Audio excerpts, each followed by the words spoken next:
Innal hamdalillah wassalatu wassalamu ala Rasulillah wa ala alihi wa ashabihi wa mawalah wa la haula wa la quwwata illa billah. Asyhadu an la ilaha illallah wahdahu la syarikalah wa asyhadu anna Muhammadan abduhu wa rasuluhu la nabiyya wa la rasula ba'dah. Qala Allah Ta'ala fil Qur'anil Karim, ya ayyuhalladzina amanu taqullaha haqqa tuqatih wa la tamutunna illa wa antum muslimun, amma ba'd. Segala puji dan syukur kita hadirkan kepada Allah Subhanahu wa taala atas seluruh karunia, nikmat, hidayah serta taufiknya kepada kita semua, sehingga pada kesempatan pagi hari ini kita kembali bersua, kita kembali bisa mendatangi madrasah kita yang tercinta untuk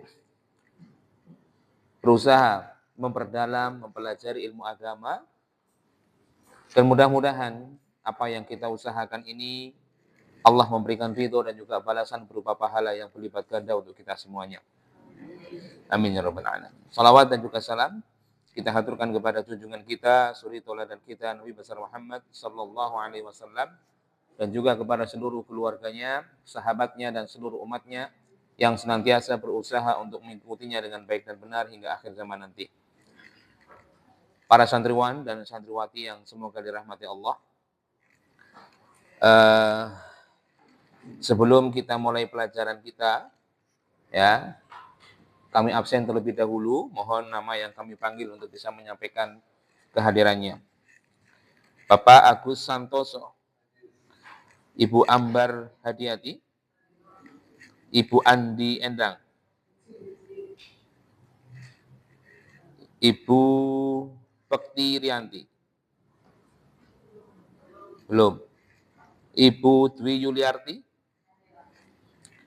Ibu Eri Juliani Putri, Ibu Erni Maija, Ibu Eti Puji, Ibu Etika, Ibu Handayani, Ibu Heni Yuniarti, Ibu Hikmastuti, Ibu Lis Ismiati, Bapak Muntarik, Ibu Musinem, Bapak Muslih, Bapak Pujiarto, Ibu Urbaningsih, Ibu Rasmini, Ibu Rotni Astuti, Ibu Rohani, Ibu Rosidah, Ibu Salvia, Ibu Siti Khotijah, Ibu Siti Nuriyati, Ibu Siti Rahayu, Ibu Siti Sarifah, Ibu Siti Sugianti, Bapak Sugiartoyo, Bapak Suharjo, Ibu Sukarni, Ibu Sumarsih, Ibu Sumartini, Bapak Suparman, Bapak Supriyo, Bapak Wargono, Ibu Wasmiati, Ibu Wigatiningsih, Ibu Yeti, Ibu Ning. Ada yang belum saya panggil namanya? Bu Etika, ada lagi yang belum? Ibu Andi, Ibu siapa? Bekti Rianti, mana Bekti Rianti? Oh iya, oke. Saya lagi? Ibu Etika, Bu Bekti, terus? Sudah? Ya. Baik. Oh, kemarin ada yang belum punya buku siapa? Berapa orang? 1 orang ya?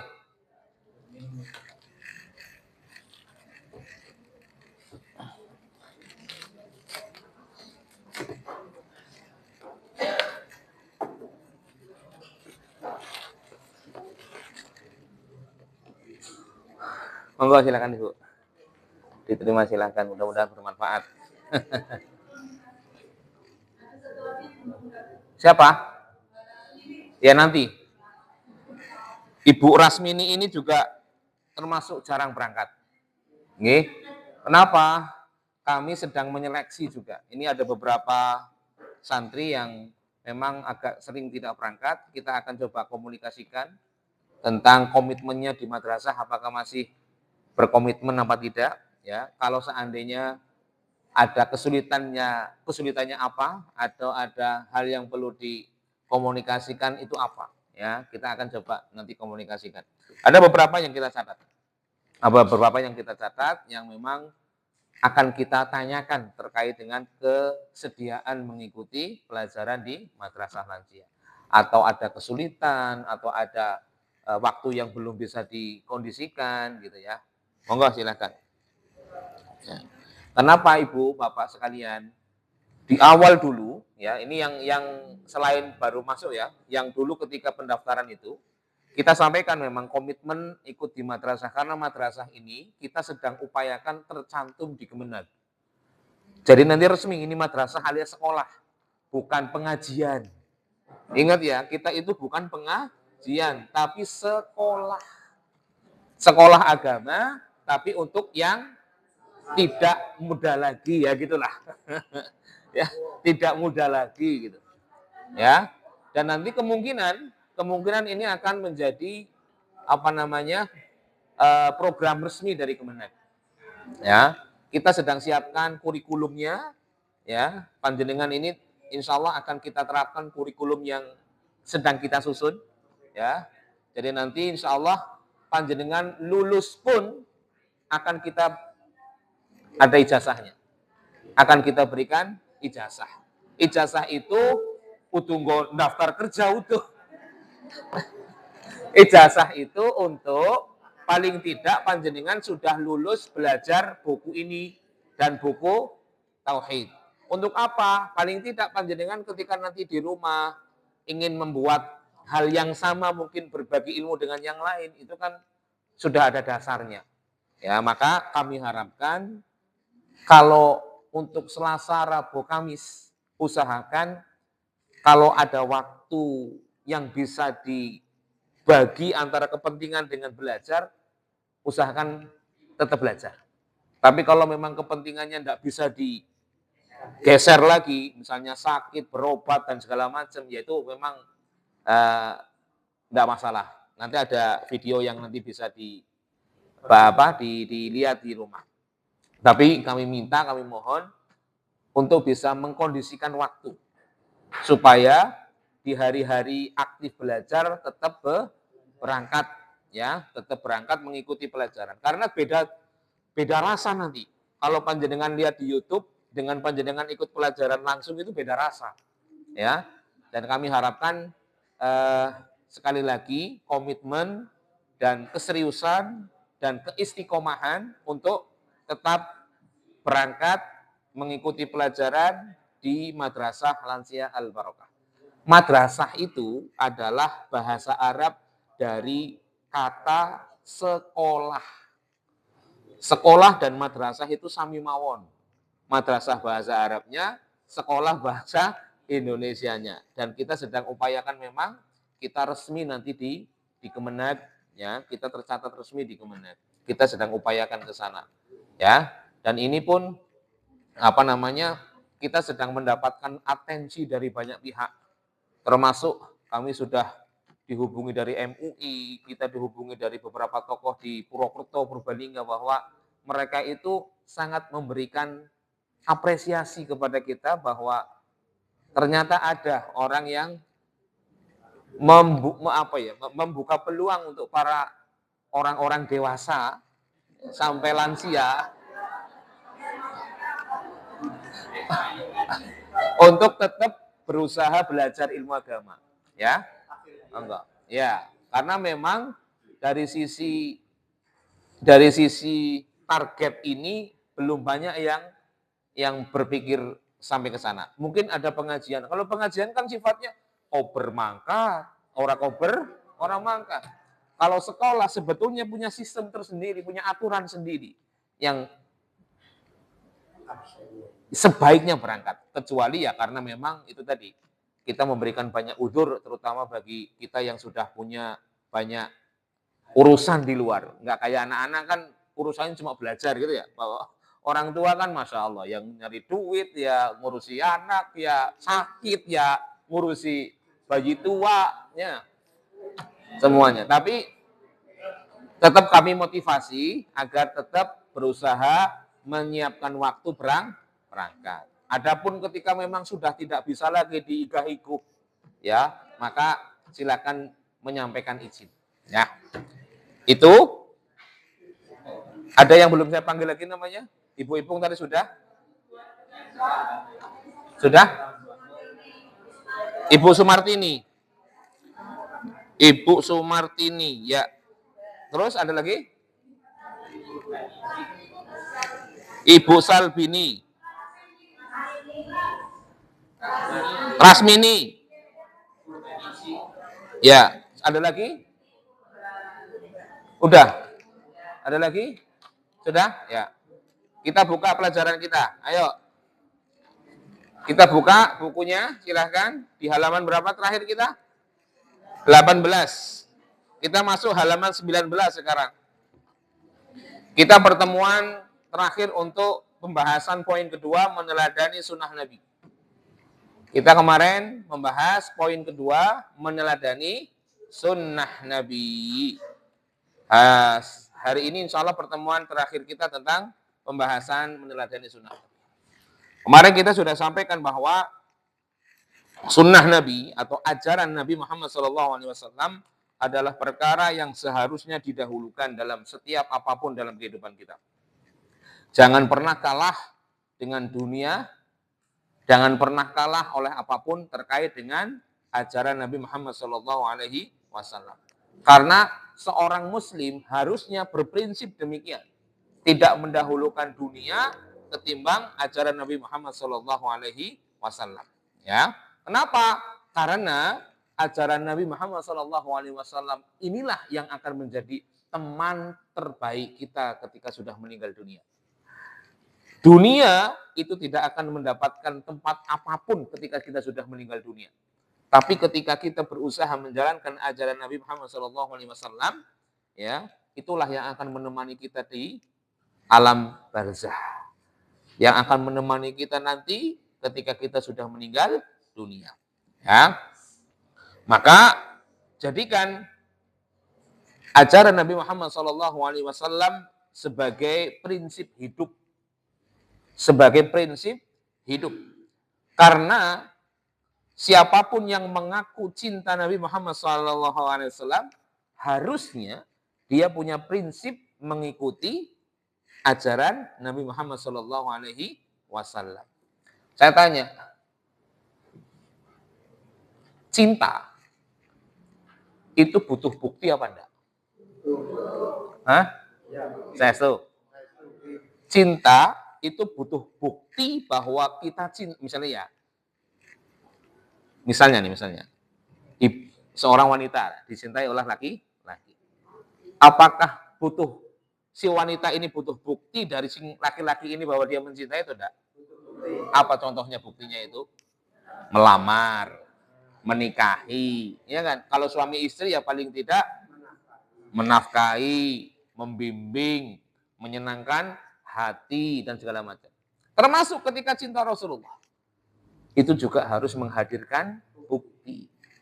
Nggak bisa cinta itu cuma pengakuan. Panjenengan coba, Bu, aku cinta sama kamu, gemien misalnya. Tapi kelamar ora gelem, ngapura gelem, kur cinta-cinta tok jenengan gugu apa ora kira-kira?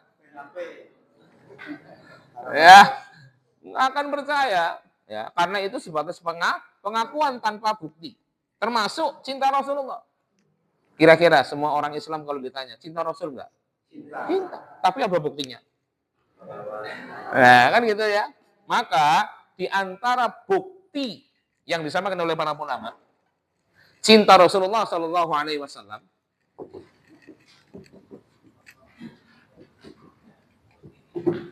sama dengan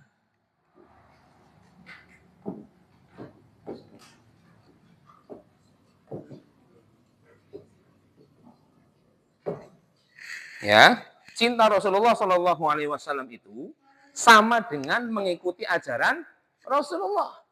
Jadi orang yang aku cinta Rasulullah, tapi kok nggak mau ngikuti ajaran Rasulullah, dia cintanya cinta palsu. Cinta palsu, cinta imitasi, cinta KW. Cintanya nggak sejati, cintanya nggak beneran. Ya, gitu. Ya. Jadi Rasulullah Shallallahu Alaihi Wasallam telah mengatakan dalam sebuah hadis, "Man ahya sunnati faqad ahabbani." Siapa yang menghidupkan ajaranku, maka orang inilah yang disebut orang yang mencintaiku. Wa man ahabbani kana ma'i fil jannah. Siapa yang dia itu mencintaiku, maka nanti akan bersamaku di surga. Tapi teks daripada hadis ini mengatakan siapa yang menghidupkan ajaranku, maksudnya menghidupkan itu mempraktekkan, menjadikan ajaran Nabi di setiap sendi kehidupan orang tersebut, maka inilah tanda bahwa orang itu mencintai Rasulullah Shallallahu Alaihi Wasallam. Dan inilah yang ada di sini. Kita semuanya dari bangun tidur sampai tidur lagi ada ajaran Rasulullah Shallallahu Alaihi Wasallam. Makanya penting kita belajar ini. Dalam setiap sendi kehidupan kita, kita mengikuti ajaran Rasulullah Shallallahu Alaihi Wasallam karena itu wujud cinta kita kepada Rasulullah Shallallahu Alaihi Wasallam. Ya, sekali lagi, cinta tidak akan terbukti apabila tanpa bukti. Cinta itu tidak bisa dibenarkan apabila tidak menghadirkan bukti dan tanda cintanya. Ya, karena tidak setiap pengakuan cinta Rasul itu dibenarkan. Jadi namanya cinta itu bukan hanya sekedar ucapan. Saya cinta loh, saya cinta. Buktinya apa? Loh, saya kalau sholawatan ikut. Tapi sholat megah. Bahkan ada pernah saya melihat itu. Ya, sholawatan jam 7. Sholawatan jam 7 wengi. Mangsane napa niku? Isya. Dan mereka kebanyakan nggak sholat isya. Katanya cinta Rasul. Tapi cinta Rasul, sholat ditinggalkan. Kan aneh. Itu ya. Aneh banget. Ya, pernah kejadian ini. Saya di Purbalingga, di kecamatan sebelah utara. Nah, saya nggak ngomong di daerah mana nih ya. Pokoknya letak utara. Saya diminta untuk datang ke sana karena di daerah itu sedang ada masalah. Ada seorang yang ngaku dzurriyyah Rasulullah Shallallahu Alaihi Wasallam, tapi belas nggak pernah sholat, dugem, narkoba, mintanya sedekah. Nah, saya diminta sama masyarakat di situ untuk bisa ngobrol dengan orang ini. Ya, dan ternyata setelah dicek itu tadi itu modus operandi penipuan ternyata. Ya, dan kita jangan pernah silau dengan namanya dzurriyyah Nabi. Jangan pernah silau. Dalam arti silau itu jangan pernah kemudian kita langsung sendiko dawuh kalau ada orang ngaku dzurriyyah Nabi. Panjenengan juga dzurriyyah Nabi semuanya. Ya kan? Jenengan itu anaknya Nabi bukan? Nabi Adam itu. Nabi Adam sama Nabi Nuh, panjenengan itu kan keturunannya semua. Jadi, jangan pernah langsung silau dengan orang yang mengaku bahwa saya keturunan Nabi, ya. Tapi lihat akhlaknya, lihat perbuatannya, apakah dia mengikuti Nabi atau tidak? Apakah dia mengikuti ajaran Rasulullah atau tidak? Bukan hanya masalah ibadahnya toh. Sholatnya, puasanya, zakatnya, umrohnya, hajinya. Bukan masalah itunya saja kita mengikuti Nabi. Tapi mengikuti akhlaknya, perbuatannya, dan yang lainnya, tutur katanya, dan segala macam. Semuanya diikuti. Itu namanya cinta Nabi, cinta Rasulullah SAW. Ya. Katanya cinta Rasul. Ada orang yang berusaha mempelajari ilmu Rasulullah. Ada yang sampai diusir-usir. Ada yang dibentak-bentak. Itu Masya Allah, saya pernah melihat dengan mata kepala sendiri itu. Ya, dengan mata kepala sendiri. Ya. Di sini Allahu Akbar. Tulisannya, kaosnya, cinta Rasulullah. Di sini Allahu Akbar, di masjid lagi ngaji. Bayangin itu. Kira-kira masuk di akal nggak orang yang ngusir ini cinta Rasulullah?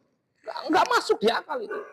Karena cinta Rasulullah, pasti dia cinta dengan apa yang dicintai Rasulullah. Dan Rasulullah cinta dengan orang-orang yang berusaha mempelajari ilmu ajaran Rasulullah SAW. Dan ajaran Rasulullah, Bu, Pak, sekali lagi, itu bukan hanya pada ibadah mahdoh saja. Tapi ajaran Rasulullah juga terdapat dalam ibadah ghairu mahdoh. Ini yang kadang-kadang jadi masalah. Ada orang yang ngajinya banteng banget. Seminggu 8 kali. Seminggu kelebihan cici ya.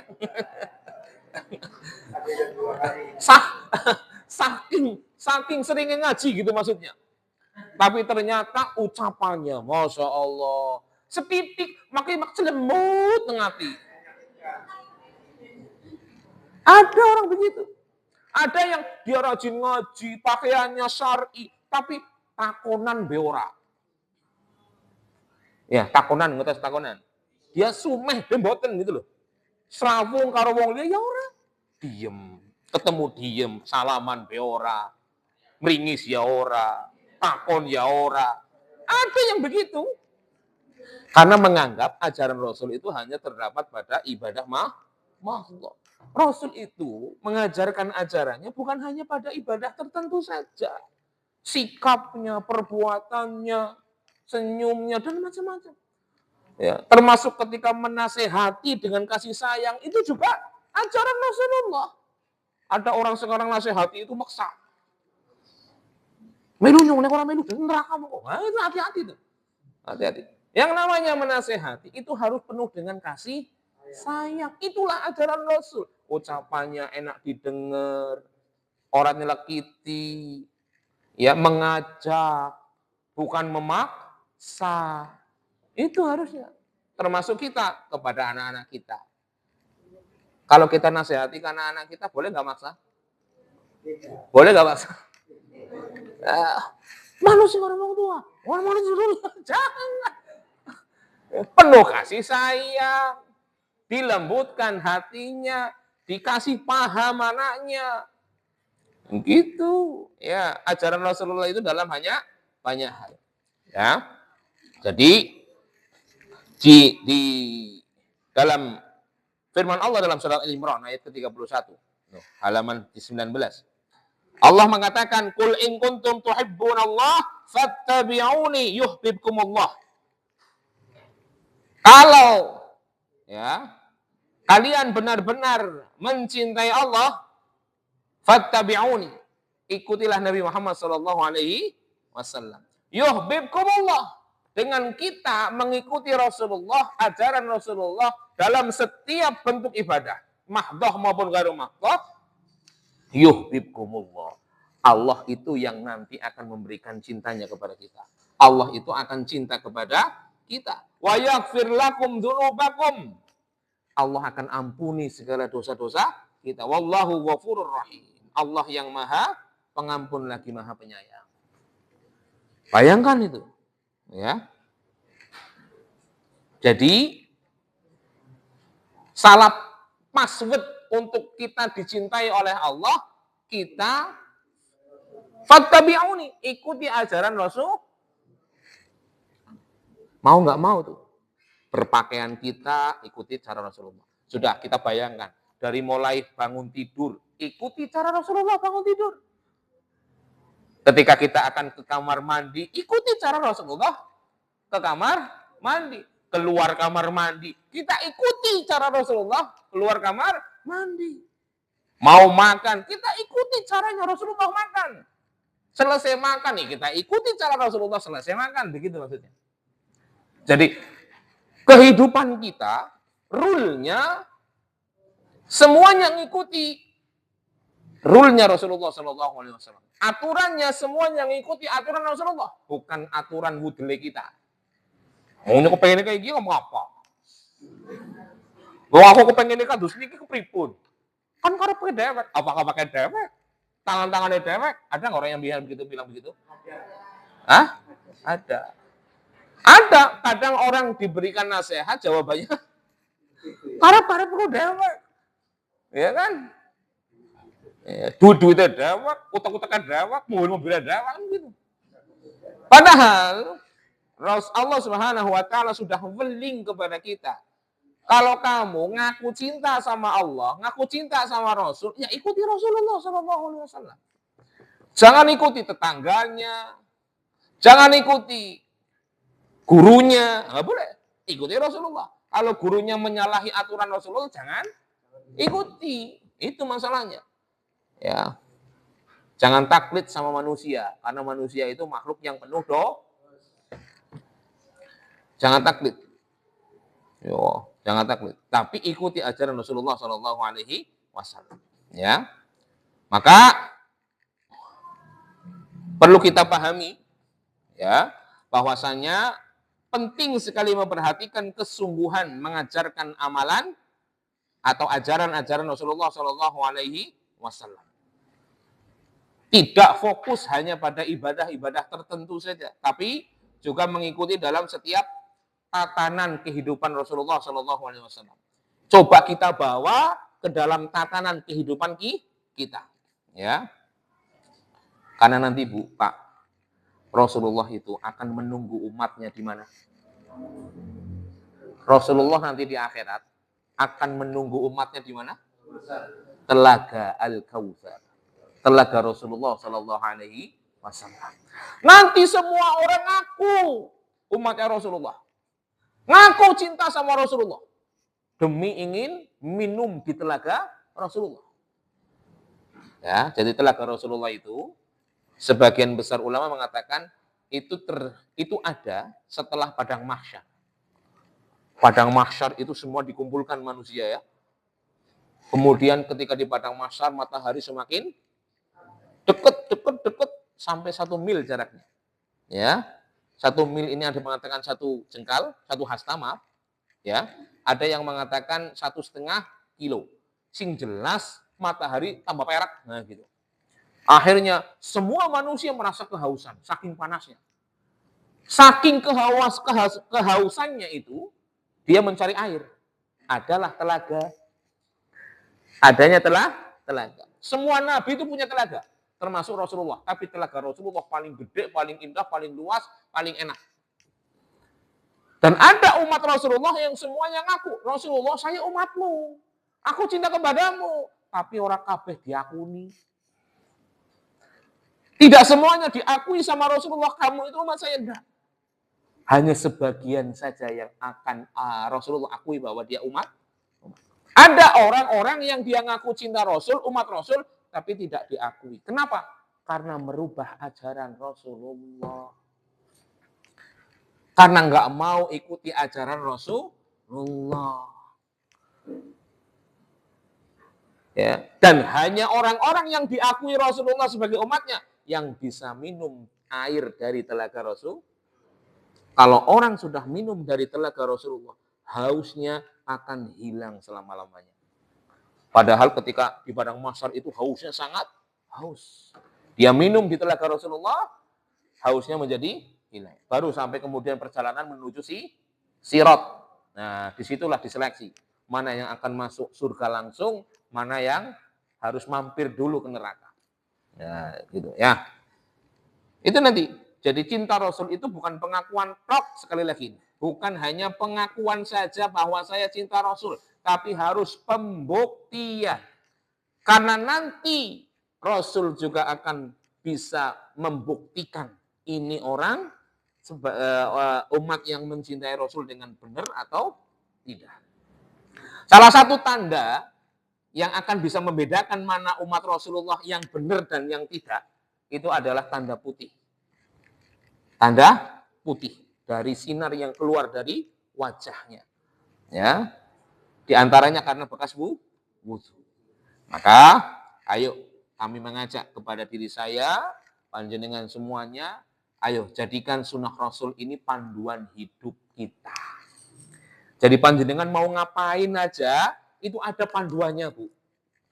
Dalam arti ngapain aja itu yang baik-baik. Kalau nyari panjenengan yang jelek-jelek, nggak ada panduannya dalam sunnah Rasul, nggak ada. Bagaimana cara mencuri, panduan Rasul nggak ada tuh. Cara bagaimana mencuri. Ya, bagaimana berzina, nggak ada panduan Rasul. Tapi kalau amal soleh, semuanya ada dalam panduan Rasul. Semuanya ada. Coba tanyakan, apa yang nggak ada? Nggak ada. Semuanya ada.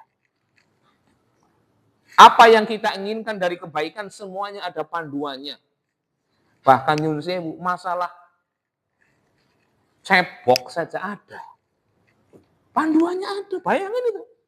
Apalagi masalah-masalah yang lain. Masalah kencing ada. Masalah makan, masalah minum ada. Masalah berhubungan suami istri ada. Masalah bepergian ada. Macam-macam, semuanya ada. Tinggal kita mau nggak jadikan ajaran Rasulullah sebagai panduan hidup. Dan ajaran Rasulullah itu sempurna.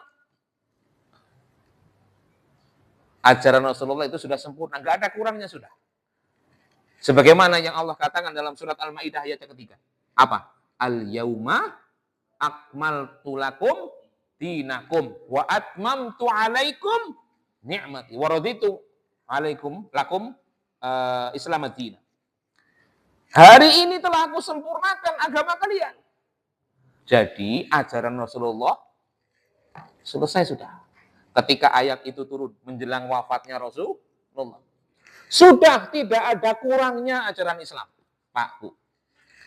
Sudah tidak ada kurangnya sama sekali, tidak ada celah untuk mencari kekurangan dalam ajaran Rasulullah SAW. Termasuk besok sebentar lagi kurban. Ada nggak ajaran Rasulullah? Ada. Ngerumat wedhuse, ngerumat sapine, ngerumat untane. Ana sing kurban karo untan. Ya, semua ada panduannya. Cara nyembelihnya, cara baginya. Ya. Semuanya ada. Mau nggak ngikuti panduan Rasulullah? Cuma kebanyakan kita kurbannya aku nyembelih, bagi-bagi, tok pikirannya itu saja. Nggak mau belajar panduan Rasulullah bagaimana cara berkurban yang dulu tuh sempat saya mengusulkan, bukan mengusulkan, punya keinginan. Santri madrasah lansia itu kita bikin agenda program kurban sendiri, sekalian belajar bagaimana berkurban dengan baik dan benar. Itu sempat dulu, saya berpikiran begitu.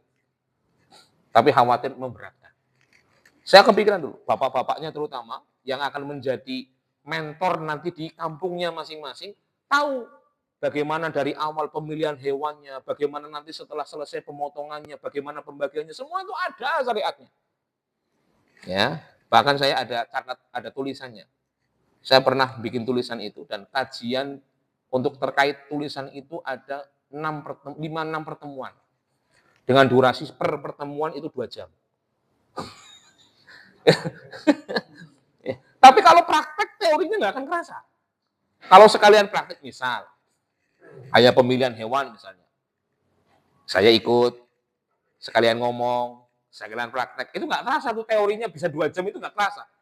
Ya, karena sambil praktek. Kebanyakan orang sekarang, panitia ya cumanya ngumpulin duit, ngolet sapi, nyembelih, anak daging bagi kena. Wis, seolah-olah kurban itu urusannya. Nggak ada jadi apa yang dilakukan itu tidak berusaha mencari tahu bagaimana sih ajaran Rasulullah terkait hal seperti itu. Banyak, saya yakin panjenengan juga banyak yang nggak paham. Ya, banyak yang belum paham. Maka kami wasiatkan kepada diri kami pribadi dan panjenengan semuanya agar ayo jadikan ajaran Rasulullah sebagai panduan hidup kita. Ustadz, mboten ngertos kepripun takon. Ndak tahu Ustadz, tanya aja karo ayane ketone ndean.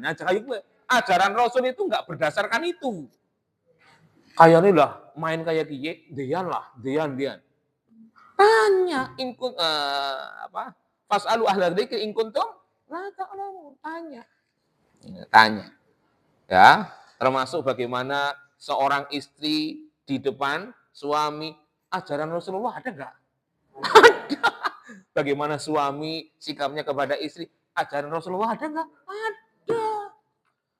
Cuma banyak para pengantin entah baru entah lama yang enggak mau ngikuti ajaran Rasulullah SAW. Dia napa nggih? Iya. Ya.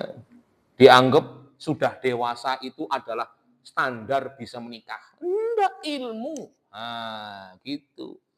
Ya, ilmu. Ya, sekali lagi, Ilmu itu bisa kita dapatkan dengan kita belajar. Ilmu itu tidak bisa kita dapatkan dengan nonton Korea, dengan jalan-jalan, itu nggak bisa kita dapatkan ilmu. Ya, ilmu agama bisa kita dapatkan dengan cara seperti ini, belajar. Datang ke pengajian atau mengikuti madrasah seperti ini, ya. Baik di sini ataupun di tempat yang lain.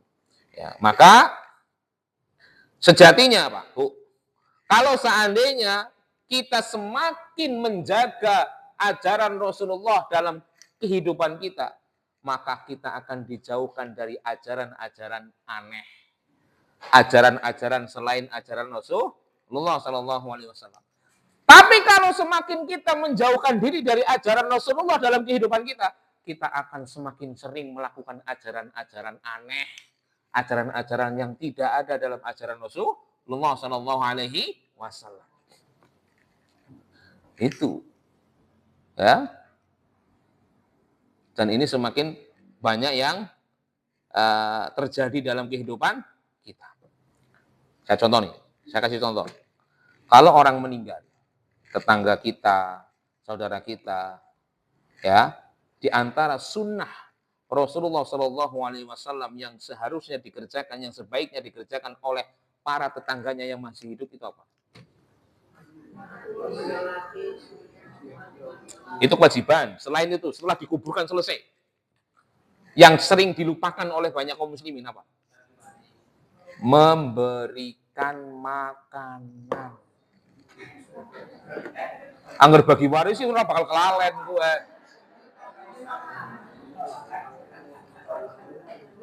Ya, di antara ajaran Rasulullah Shallallahu Alaihi Wasallam yang banyak dilupakan ketika ada seorang yang meninggal, tetangga kita, saudara kita, yakni memberikan makanan kepada keluarga yang ditinggal. Ada di tempat panjenengan banyak, banyak seperti itu. Nah, coba dibikin acara agenda seperti itu. Atau kita lah, nggak usah mikir yang lain, kita saja. Ada tetangga kita meninggal, sudah ke pasar. Becer ke, apa beli mateng ke, yang enak ke, bawa ke tempat keluarga yang berduka itu. Itu makanya, akhirnya kalau tidak mengakukan ajaran Rasulullah, dia mengerjakan ajaran yang aneh, yang tidak sesuai dengan ajaran Rasulullah, itu tadi maksudnya. Karena kaum muslimin tidak mengerjakan ajaran Rasul, akhirnya dia mengerjakan ajaran yang lain. Itu konsekuensinya maksudnya. Ya. Kami di depan rumah itu kan ada musola. Musola sudah ada kurang lebih 10 tahun. Setiap ada tetangga musola yang meninggal, entah jamaah situ atau bukan, pasti langsung ibu-ibu jamaah musola langsung ke pasar. Masak yang enak-enak untuk dibawa ke rumah duka. Uangnya dari mana? Ya dari musola. Dari kas musola. Lah kas musola gue ngapain, Mak? Pon ngenteni bodol, bae mikir dari duitnya denggok. Ya enggak. Salah satunya itu sosial. Untuk sosial. Ya. Coba kalau dibikin guyup seperti itu, Masya Allah. Ajaran Rasulullah akan hidup dan ajaran selain ajaran Rasulullah akan mati, akan hilang itu. Akan tidak lagi bermunculan ajaran-ajaran yang malah justru yang keselipahan yang masa. Saya pernah ke sebuah daerah di Jawa Tengah. Nah, lebih gede mana nih? Jawa Tengah. Kami bertakziah ke sana karena ini termasuk masih saudara jauh dengan saya. Bertakziah ke sana. Sampai ke sana di hari kedua itu. Karena hari pertama meninggal kami tidak bisa datang, hari kedua kami ke sana. Sampai ke sana, Masya Allah, di rumah sajiannya. Ada rendang, ada gulai, ada. Ini siapa yang ngasih? Boten, nggak ada yang ngasih. Kita nyembelih sapi. Yang berduka yang nyembelih sapi. Kenapa? Karena adat istiadat setempat, kalau kematian datang, itu bikin makanan. Untuk siapa?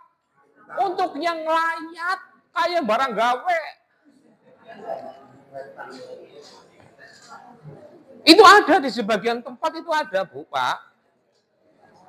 Itu karena apa? Tidak melakukan atau tidak menjadikan ajaran Rasulullah itu Dihidupkan di situ. Akhirnya dia bikin ajaran sendiri. Nggak tahu ajarannya siapa sih, nggak tahu. Yang jelas itu bukan ajaran Rasulullah. Ya, termasuk ajaran Rasulullah. Ketika ada orang yang sedang apa itu? Sakaratul apa? Ajaran Rasulullah.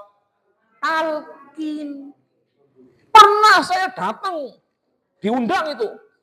Ustaz datanglah ini bapak saya sedang sakaratul maut. Datang ke sana. Akeh wong kabeh maca Quran. Orang ana sing nalkin si dia.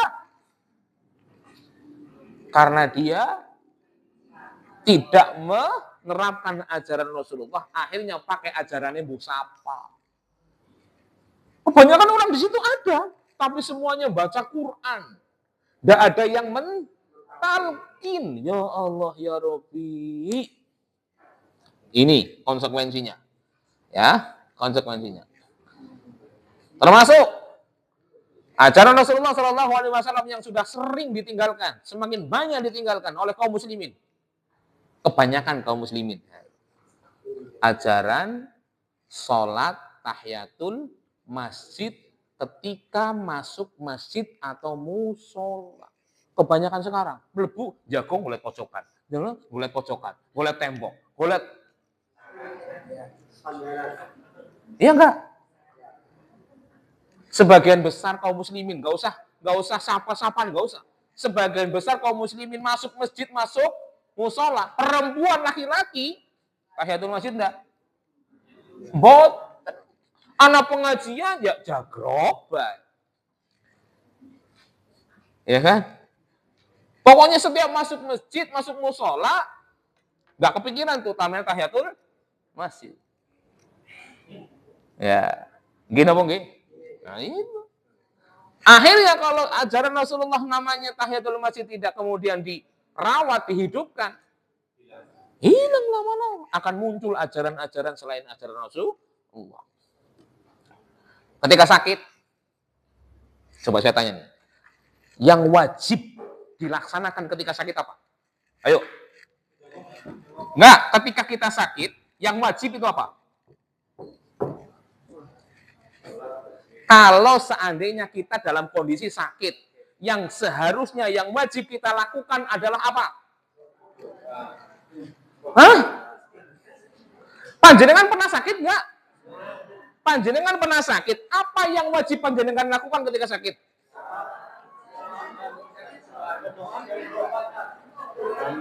Kayak tahu meriang kayaknya. Saya tanya lagi. Berobat itu hukumnya apa? Wajib. Saya tanya lagi. Saya tanya lagi. Ketika kita sakit, berobat hukumnya apa?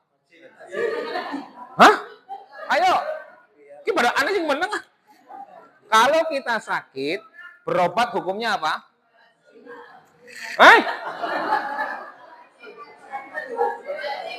Kenapa kok wajib? Orang ngerti sunnah. Berobat kenapa wajib? Nggak tahu. Berarti sunnah, Ustaz. Kalau sunnah artinya kenapa? Ya wajib, Ustaz. Gitu. Bolak-balik. Ketika kita sakit, yang wajib itu sabar. Sunnahnya berobat.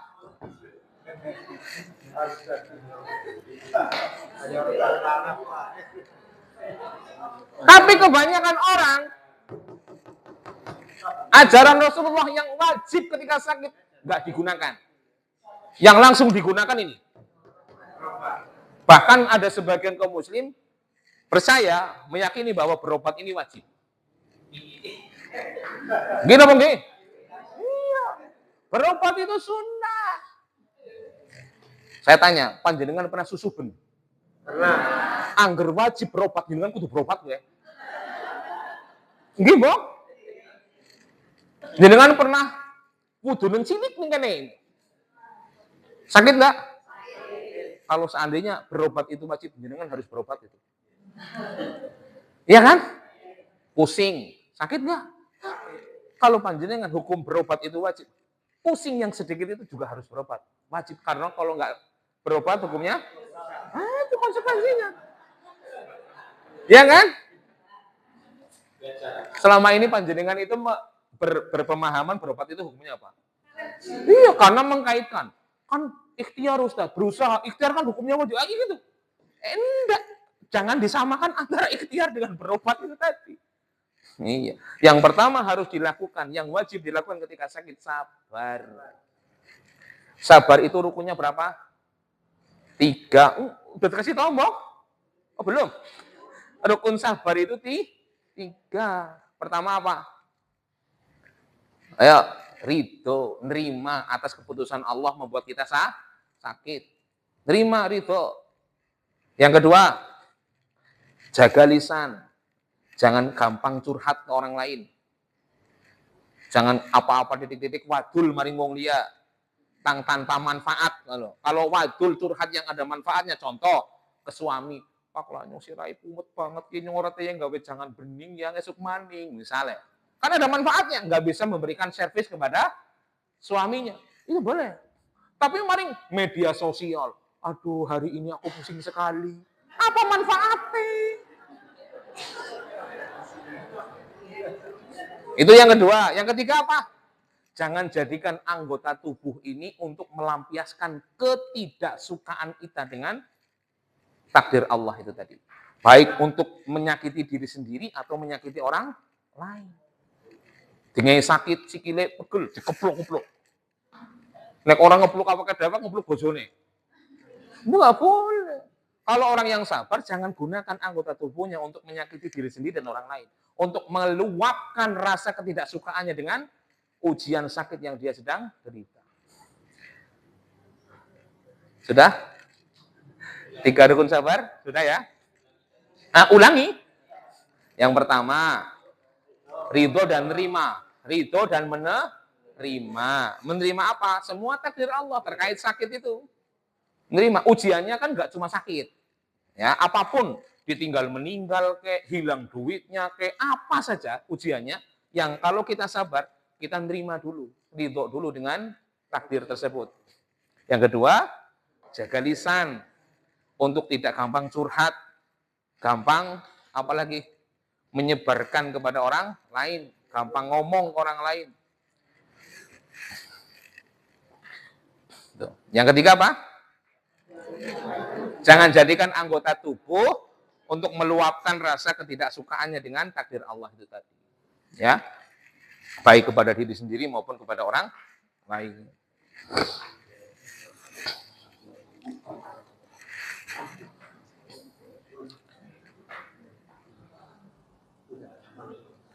Ya, sekali lagi itu ajaran Rasulullah jangan pernah kita tinggalkan. Contoh yang lain, ajaran Rasulullah yang sekarang sudah semakin berkurang, walaupun masih banyak yang masih menjaga, tapi banyak juga yang sudah nggak menjaga. Meluruskan dan merapatkan shaf dalam sholat. Sekarang itu banyak yang nggak mau meluruskan dan merapatkan. Ya, menganggap bahwa aksi ambo beda tekan mepet-mepet. Oh ya kurang amba. Mana mantan amba gesek-gesek aja keperekan. Ya. Merapatkan itu bukan itek-itekan. Yang salah dipahami lagi begitu. Yang dimaksud merapatkan itu seolah-olah jendike karo jendike itek-itekan. Bukan. Yang namanya merapatkan tidak merenggangkan. Ya boleh. Agak sedikit renggang sedikit pun nggak apa-apa. Bukan merapatkan itu harus itek-itekan kan aja tumpang-tumpang itu bukan. Ya. Bukan. Ya, merapatkan itu mendekatkan. Mendekatkan. Ya. Walaupun sebagian ulama mengatakan merapatkan itu dengan bentuk menjadikan anggota tubuh kita nempel dengan anggota tubuh saudara kita yang sebelahnya. Ya. Kalaulah seandainya nanti di pertengahan sholat kok menjadi tidak nempel, ya apa-apa. Selama tidak berjauhan. Beberapa kali itu kita sholat di masjid itu, Masya Allah, di masjid di kampung terutama. Ya. Allahu Akbar, anak mau tukang anak. Mau tukang kana. Ini mah tuh temen gitu. Ya, jaraknya itu terlalu jauh. Ya, tidak berusaha meluruskan dan merapatkan. Ya, termasuk meluruskan dan merapatkan itu dalam sholat juga bisa. Ada yang batal depannya, yang belakangnya maju. Walaupun itu dalam sholat. Ya, dan itu tidak melanggar, kemudian tidak membatalkan sholat. Ya, depannya kosong, orang usah tinguk, langsung maju yang di belakangnya. Orang usah jorok-jorokan, nggak usah. Ya, langsung aja yang di belakangnya maju, meluruskan dan merapatkan shaf. Ya, dan banyak yang lainnya. Ajaran-ajaran Rasulullah yang sudah semakin mulai ditinggalkan oleh kaum muslimin. Yang akhirnya, dampaknya, efeknya akan bermunculan ajaran-ajaran yang aneh. Satu lagi contoh. Ya. Arisan. Ada yang pernah arisan di sini? Ya. Biasanya arisan itu ada, kenapa? Arisan itu apa sih? Saya tanya. Arisan itu apa? Arisan. Apa itu arisan?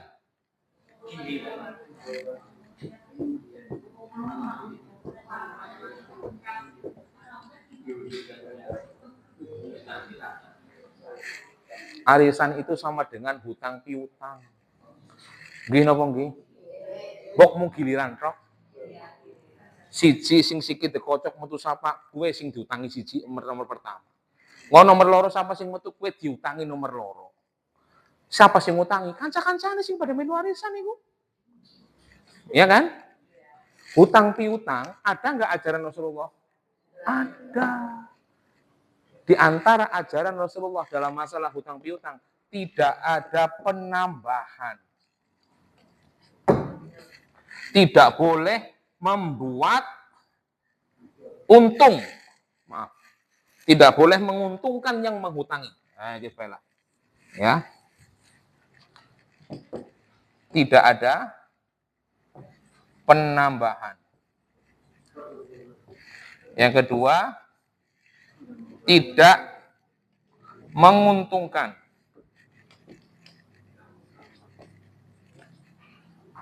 Yang menghutangi. Nah, monggo bahasannya apa terserah. Seandainya itu kaitannya dengan hutang piutang, misalnya ada sebuah toko, kemudian ada yang hutang. Nah, yang hutang itu lama sekali tidak nyaut-nyaut. Misalnya rokok dulu itu misalnya harga 5.000. Karena orang itu tidak bayar sampai bertahun-tahun, akhirnya harga rokok itu kan naik. Inflasi. Ya, nah itu seandainya yang punya toko itu menyesuaikan dengan harga sekarang, apakah tidak termasuk tiga? Ya berarti kalau mau rokok dibayar rokok jangan duit. Ya kan? Panjenengan ngitung duit apa ngitung rokok? Ya, karena itu kan orang jual beli mestinya barang. Nah, hutangnya apa? Barang. Ya kalau hutangnya barang emas, hutangnya emas, ya dibaliknya emas. Ya gitu. Kalau nggak mau kena, kalau mau ngikuti inflasi kan harusnya begitu kan? Ya kan gitu. Jangan dihitung duit. Ya, pertama gini. Tidak ada penambahan itu jika dari yang menghutang. Tidak ada akad. Tidak ada akad. Nambahi. Kita utang semene, ngesuk tambah semene. Nah, itu nggak boleh tuh. Ya, dalam arisan nggak boleh juga. Atau menguntungkan yang menghutangi. Contoh, sing oli arisan ngesuk sing gawe panganan. Nah, itu nggak boleh. Sing ngesuk yang besok ketempatan ngasih makanan yang dapat arisan. Itu nggak boleh. itu akhirnya dia menjauhkan diri dari ajaran Rasul, akhirnya muncul ajaran-ajaran aneh. Ajaran aneh itu kapan? Ya kita ketika muncul dari otak-otak kita yang ilmunya terbatas, kayaknya apa kayak gitu, apa-apa jalan, kan anu umum kayak gitu umum. Akhirnya muncul tuh ilmu-ilmu seperti itu. Paham ya? Dan ini mayoritas arisan begino.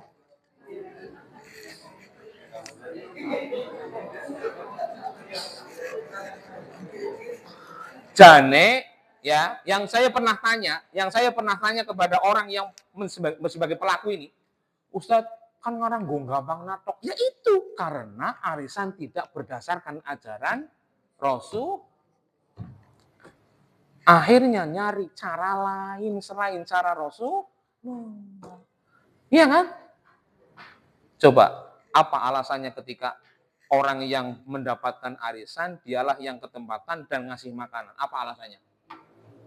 Gue gampang makan. Oh sing oli kaya sing ngesuk ketempatan. Oh sing ngesuk kaya sing. Kan gitu, seolah-olah gitu. Iya kan? Gitu. Ustadz kan sudah menjadi kesepakatan semuanya.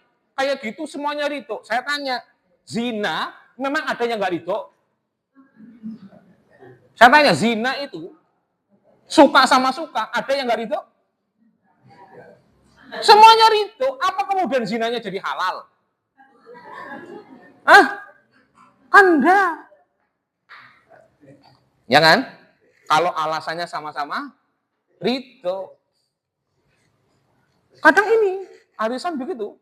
Ustadz ini kan jadi kesepakatan anggota arisan akan seperti ini, ada potongannya begini, ada ini. Kan sudah sepakat. Oh iya, terus kalau sepakat gimana? Kan udah nggak apa-apa Ustadz, sama-sama rito kan sudah ikhlas. Saya tanya, zina sama-sama rito apa enggak? Ya iya. Terus zinanya jadi halal ya gue? Kan enggak juga.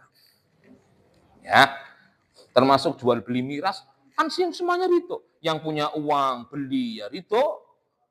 Rito dalam arti dia rela mengeluarkan uang untuk beli sesuatu. Yang menjadi penjual rela karena dapat duit. Apa terus jual beli miras jadi halal? Ya enggak bisa. Ya, halal aram itu bukan masalah rito dan tidak rito saja, tapi masalah ikut dengan syariat agama atau tidak. Makanya Bapak Ibu sekalian, jadikan sekali lagi ajaran Rasulullah itu jadi panduan hidup. Mau ngapain aja, ada ajaran Rasulullah itu ada. Mau dagang, ada. Mau usaha, ada. Mau menikah, ada. Mau arisan, ada. Mau pengajian, ada. Apa yang nggak ada? Semuanya ada. Cuma kitanya saja mau apa enggak ngikuti ajaran Rasulullah dalam kegiatan-kegiatan kita sehari-hari. Gini apa nggih? Enggak. Ya. Jadi poin kedua ini adalah poin paling penting yang nomor 2 setelah keikhlasan. Makanya dalam beribadah nanti dari mulai bangun tidur sampai tidur lagi syaratnya 2, 1 ikhlas, kedua ya meneladani sunnah Rasulullah. Ini 2 pokok paling penting. Karena nggak mungkin disebut ibadah kalau keduanya ini tidak ada. Atau salah satunya hilang. Nggak mungkin disebut ibadah. Ikhlas Ustadz, tapi ternyata dia tidak meladani sunnah Rasul. Ya, tidak sesuai dengan ajaran Rasul. Nggak dijadikan itu sebuah ibadah. Sesuai dengan ibadah, sesuai dengan sunnah Rasul, sesuai dengan ajaran Rasul, tapi nggak ikhlas. Ya tetap dia tidak disebut ibadah. Alias ibadahnya nggak diterima sama Allah Subhanahu wa Ta'ala. Maka ini 2 pokok ini yang harus benar-benar panjenengan semuanya paham, nggak boleh nggak ada yang nggak paham. Soalnya besok,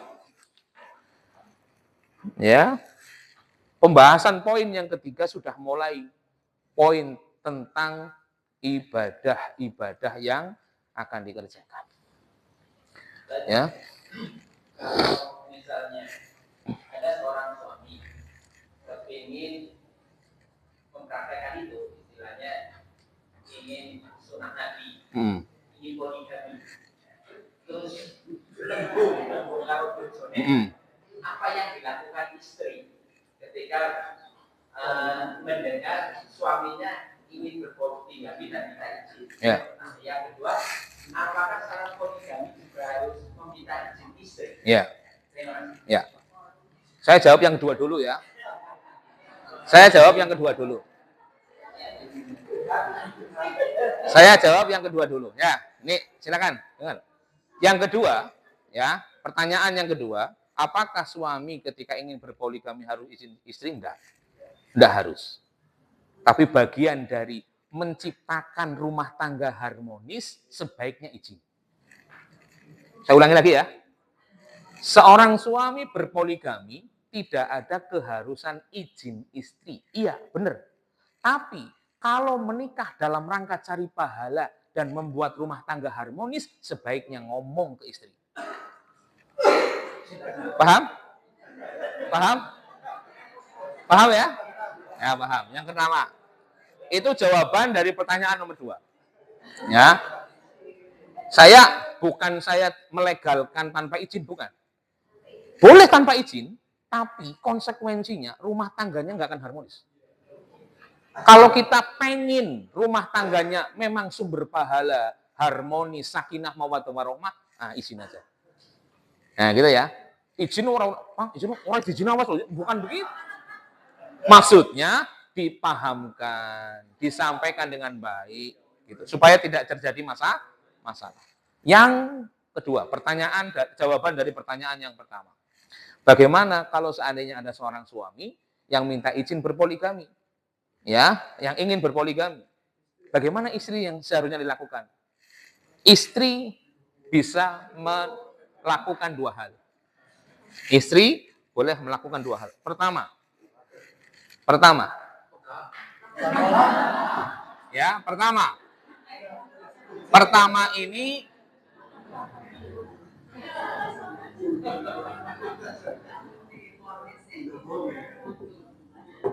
level tertinggi mendukung dan menerima. Level tertinggi. Kenapa kok seperti itu?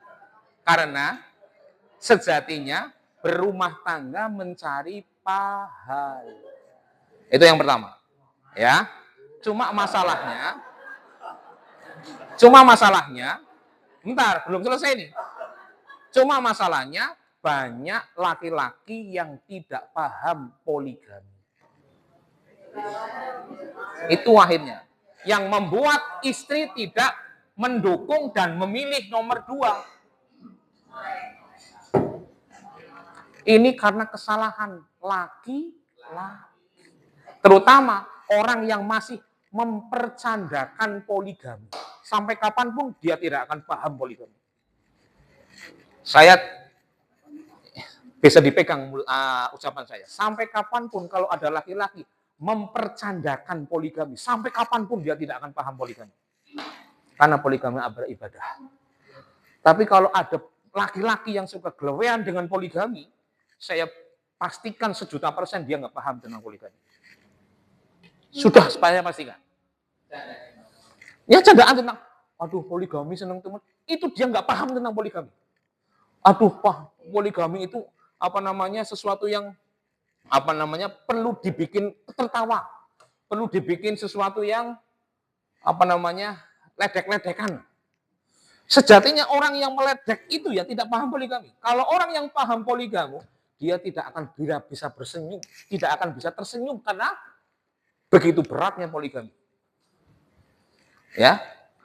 Sejatinya orang yang mentertawakan poligami, yang bercanda dengan poligaminya, sejatinya dia nggak paham bagaimana berpoligami.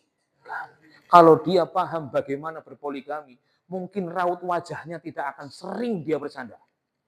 Kenapa? Berat sekali. Karena dia harus memikul tanggung jawab 2, 3, atau 4 istri. Ya kan? Ya itu. Biasanya orang yang tidak paham poligami sejatinya menjalankan rumah tangga poligami tidak akan pernah sukses. Sukses dalam tanda kutip bukan langgeng. Sukses itu maksudnya meraup pahala dalam pernikahannya. Itu biasanya. Teman saya banyak yang poligami. Banyak. Tapi mereka tidak pernah sedikit pun pernah bercanda lewat poligami. Nggak pernah. Karena takut dengan poligami. Takut sekali. Karena takut apa? Konsekuensinya berat poligami itu. Iya, konsekuensinya berat sekali. Sedangkan punya istri satu saja, dia harus mengkondisikan istrinya, keluarga istrinya. Iya kan? Nah ini kalau seandainya 2 istri, bayangkan. Istri 1, istri 2 dikondisikan. Belum orang tua mereka, belum adik kakak mereka. Hah? Apanya? Mendoakan apa? Ya kalau tadi ini, kalau istrinya mendukung, menerima, insya Allah itu akan jadi pernikahan yang penuh dengan pahala. Masalahnya sekarang, laki-lakinya nggak paham poligami, ya hanya sekedar nafsu, ya istrinya menolak tapi dipaksa, akhirnya poligaminya runyam itu, berantakan, nggak ada pahala-pahalanya belas itu. Dalam arti belas itu akan lebih banyak madorotnya daripada manfaatnya. Ya karena tidak sesuai dengan ajaran Rasulullah itu tadi. Teman saya itu banyak, sekali lagi, teman saya itu banyak yang punya istri 2, ada yang 3. Tapi mereka Masya Allah tidak pernah membuat bercanda poligami. Ingat, bercanda tentang poligaminya ya. Kalau bercanda dengan istri-istrinya oke, nggak ada masalah. Pahala itu. Tapi bercanda terkait poligaminya, ini yang jadi masalah. Ini yang jadi masalah. Ini saya dapat nasihat dari Ustadz. Ustadz yang dia itu termasuk pelaku poligami. Dia bercerai. Dia bercerai dengan istri pertamanya. Dan dia baru sadar bahwa perceraian ini karena saya sering mempercandakan poligami. Tidak menganggap poligami adalah sebuah jalan menuju surga. Dianggap bahwa hanya sekedar ini boleh, saya melakukan, selesai. Padahal itu bisa menjadi jurang ke kanan, jurang ke kiri. Ya, ibarat nanti ketika di akhirat dendek melakukannya. Ya, pincang karena tidak bisa berbuat baik kepada istri-istrinya.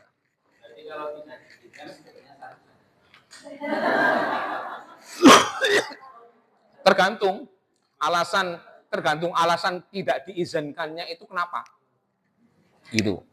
Jadi kan terkait tidak diizinkan oleh istri pertama kan banyak hal. Latar belakangnya kan banyak ya. Contoh, istri pertama itu misalnya dia tidak nurut dengan suami. Dia jauh dari agama. Dia tidak mau mendidik anak-anaknya. Kan beda dengan kasus ketika ada seorang istri menolak tapi dia tetap nurut sama suaminya. Dia tetap taat sama suaminya, dia tetap ngurusi anak-anaknya. Beda urusannya. Tapi jadi jawaban dari sebuah pertanyaan itu bukan hanya melihat dari kulitnya saja. Tapi harus dilihat dari akar masalahnya, kasus-kasusnya.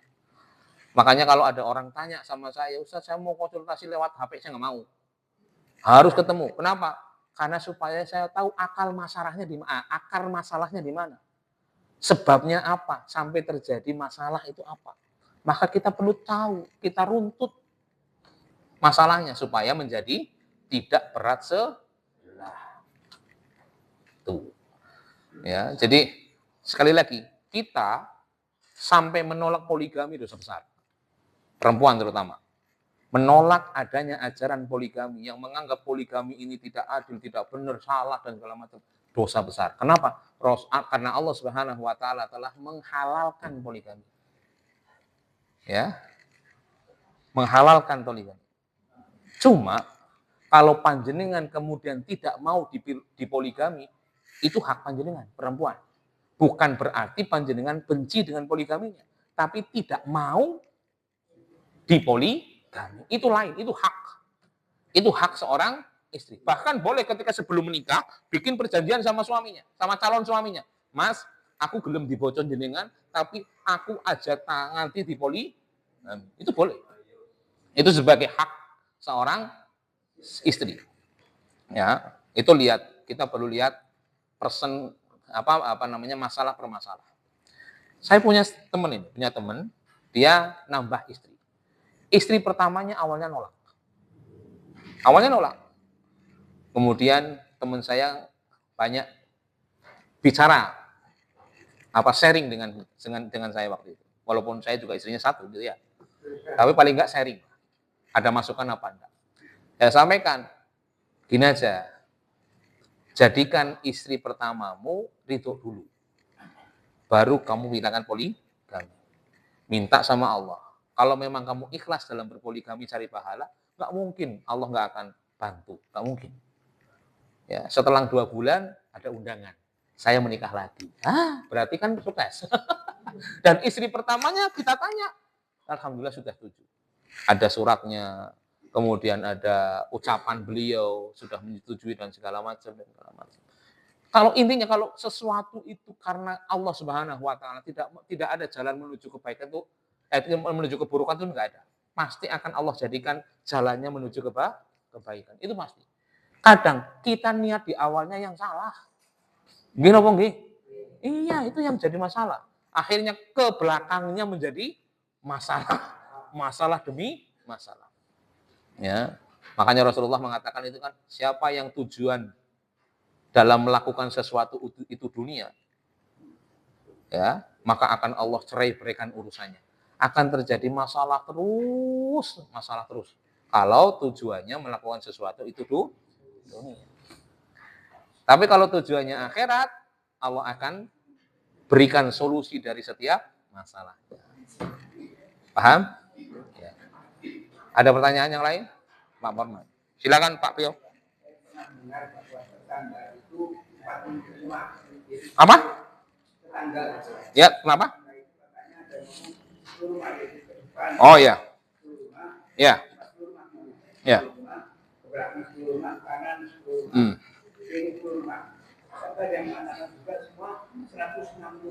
Ya. Ya. Yang benar tidak ada yang salah. Kenapa? Karena masalah rumah tangga, tetangga itu para ulama khilaf. Kurang lebih ada 4 atau 5 pendapat itu. Ya, yang intinya dari semua pendapat itu, tetangga adalah orang yang dekat dari rumah kita. Ya, kalau kita memperbincangkan, memperdebatkan berapa rumahnya kanan kiri, ya kita nggak akan selesai. Tapi inti dari semua pendapat para ulama terkait siapa tetangga kita adalah yang rumahnya dekat dengan kita. Dekatnya itu beda-beda perspektifnya. Ada yang 40, ada yang 10, ada samping kanan, samping kiri, belakang, depan, ada yang seperti itu. Ya. Cuma inti daripada semua pendapat adalah mereka yang dekat rumahnya dengan kita adalah tetangga kita. Itu nggih? Ya. Ya.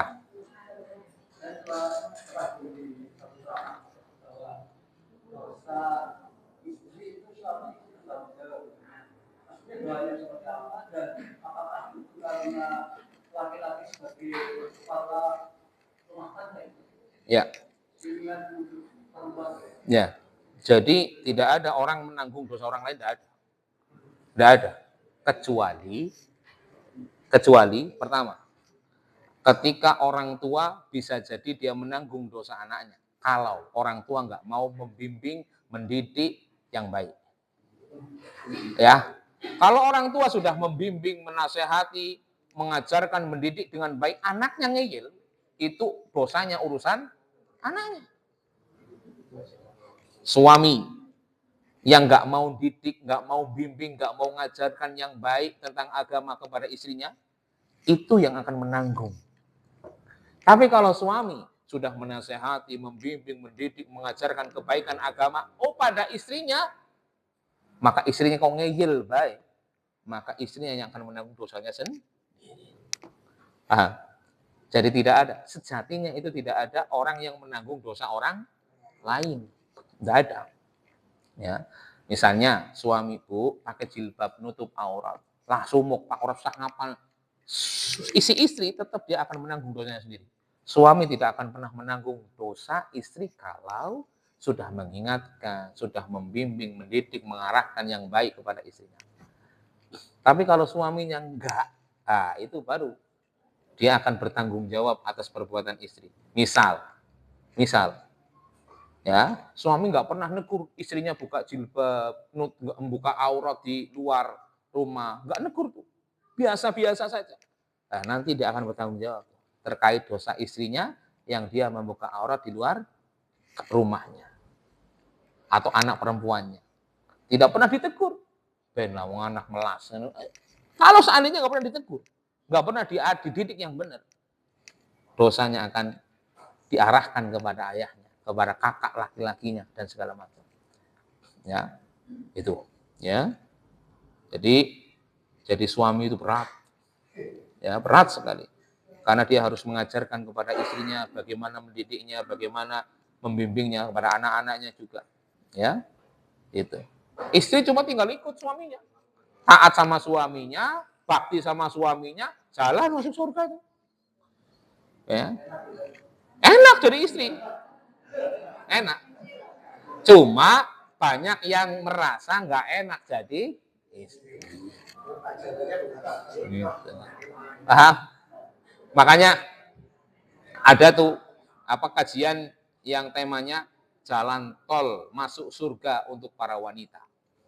Karena jalan masuk surga bagi para wanita lebih mudah dibandingkan para pria. Gitu ya. Ini bukan terkait dengan jalan surga yang lain, maksudnya menuju surganya Allah bagi para wanita itu punya kemudahan lebih dibandingkan para pria. Ya, itu saja yang dapat kami sampaikan. Mohon maaf atas segala kesalahan dan kekurangan. Ya, akhirul kalam. Assalamualaikum warahmatullahi wabarakatuh.